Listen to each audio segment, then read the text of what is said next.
Assalamualaikum warahmatullahi wabarakatuh.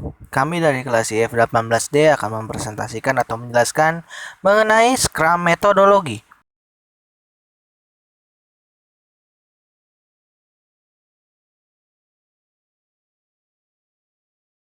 Kami yang beranggotakan kelompok Scrum ini ada Arifianto Aji Pratama dengan saya sendiri, Fajar Maulana dan Aris Munandar.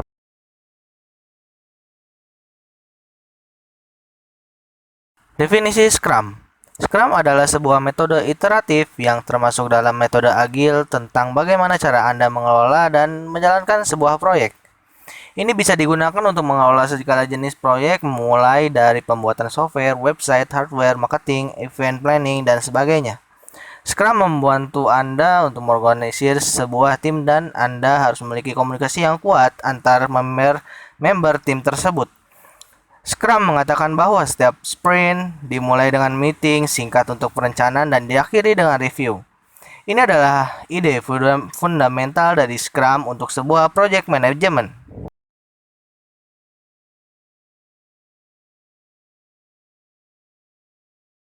Scrum sendiri bisa dijelaskan dengan poin-poin berikut ini. 1. Pemilik produk membuat daftar keinginan yang diprioritaskan yang disebut backlog produk. 2. Selama perencanaan sprint, tim memilih salah satu item dari urutan teratas daftar keinginan tersebut dan memutuskan bagaimana mereka akan menjalankan potongan tersebut. 3. Tim memiliki sejumlah waktu yang disebut sebagai istilah sprint, biasanya 2-4 minggu untuk menyelesaikan pekerjaannya. Namun setiap harinya akan ada pengecekan untuk melihat progres pekerjaan Scrum harian. 4. Sepanjang jalan, Scrum Master membuat tim tetap fokus pada tujuannya. Di akhir sprint, pekerjaan harus berpotensi untuk dikirim, siap untuk diserahkan kepada pelanggan, diletakkan di rak toko, atau ditunjukkan kepada pemangku kepentingan. 6. Sprint diakhiri dengan review sprint dan retrospektif. 7. Seiring sprint berikutnya dimulai, tim memilih item lain lagi dari backlog produk dan mulai bekerja lagi. 8. Hal ini berlangsung sebagai proyek dianggap selesai, baik karena deadline dan budget atau dengan melengkapi seluruh daftar item yang sudah ditentukan di awal. Siapa saja yang bisa mendapatkan manfaat dari Scrum? Mungkin Anda berpikir Scrum adalah suatu metode kerja yang terbatas pada engineer atau developer, tapi kerangka kerja itu bisa bermanfaat untuk proyek lain juga. Scrum telah digunakan oleh semua orang dari FBI, agen pemasaran, hingga orang-orang konstruksi. Kapanpun Anda perlu menghasilkan beberapa jenis produk, baik itu software atau email campaigns, Scrum dapat membantu Anda mengatur tim Anda dan menyelesaikan lebih banyak pekerjaan dalam waktu yang lebih singkat. Peran di Scrum. Ada 3 peran berbeda yang diperlukan dalam melakukan metode Scrum, yaitu 1. Master Scrum, memastikan prosedur diikuti, memastikan semua perjalanan lancar, dan melindungi tim dari gangguan. 2. Product Owner, pemilik produk biasanya merupakan orang yang dianggap paling penting dari sebuah proyek. 3. Tim Scrum, sebuah tim Scrum adalah tim yang bisa mengatur pekerjaan mereka sendiri dan merupakan sebuah tim yang lintas fungsional.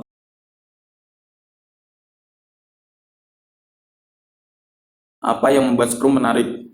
Ada beberapa poin penting untuk Scrum yang membuat banyak orang tertarik untuk menggunakannya. Misalkan 1.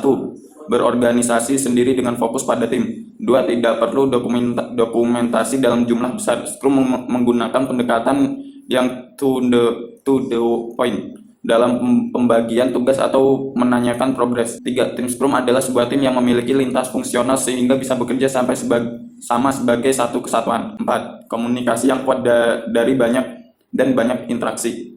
5. Memiliki ritme yang pasti dan berulang untuk menyelesaikan pekerjaan dalam waktu maksimal 30 hari.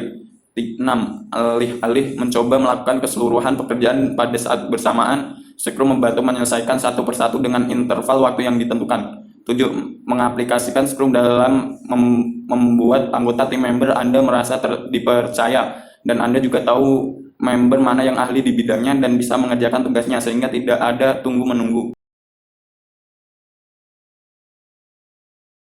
Cara implementasi Scrum. Untuk mencoba metode Scrum, Anda bisa memulai dengan mengerjakan satu proyek yang sederhana dan singkat. Untuk memulainya, Anda bisa mengikuti langkah-langkah berikut. 1. Tentukan tim Scrum pertama Anda. 2. Tentukan panjang atau lamanya sprint Anda. 3. Tunjuk seorang Master Scrum. 4. Tunjuk pemilik produk atau product owner. 5. Buat backlog produk awal. 6. Rencanakan dan mulailah sprint pertama Anda. 7. Tutup arus dan mulai sprint berikutnya.